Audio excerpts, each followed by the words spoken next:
So now what is the effect of this phenomenon that we call resonance? And I want to show you a marching band. So when you are in a marching band and you cross over the bridge, why do they make you not be in step? The reason why they make you not be in step is because if you match the natural frequency of the bridge will start oscillating more and more, and it can cause it to collapse. However, that is very good when we're talking about musical instruments. What resonance does is it doesn't change the frequency of the material or the instrument. It enhances the loudness of your material.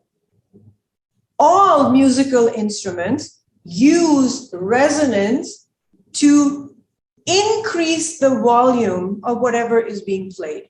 Now, the ways that they do it is different. So the way that resonance happens in guitars is different from how they happen in like pianos versus everything else. But the basic physics behind it is the same. Actually, I want you to do something. I want you to put your hand on your necks and hum very gently.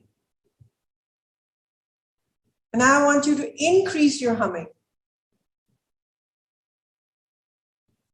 What do you feel? When was it more? When you were louder. You are the same person talking, but the amplitude of it increased when you were increasing, when you made it louder, right? And that's exactly what happens here. You want to cause as much noise transference as possible when you're talking about an instrument. If you just pluck a string, how loud do you think just a string is? Not very loud. But that string attached to a guitar, that sound transfers. That's resonance. Make sense? Even in your vocal cords, right? If you look at your vocal cords, they're just a muscle. They're like a stringy little muscle. And the sound that you hear is the sound that's coming out of your, what's this called? Jaw? Yeah. Also your neck. All of it has to work together. That's why when you hear your own sound over like a phone or something or a recorded message, you're like, this is not me speaking. It's because, and it feels more pitchier, right? When you hear yourself versus what you hear yourself internally. It's because you don't only hear from your ear. You also hear from your jaw and your brain and all the bones that are connected together.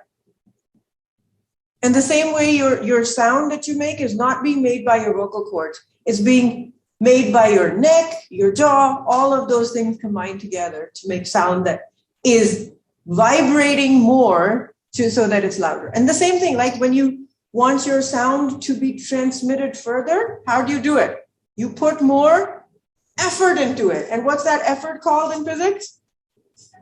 Force or energy. So you have to put more force into it.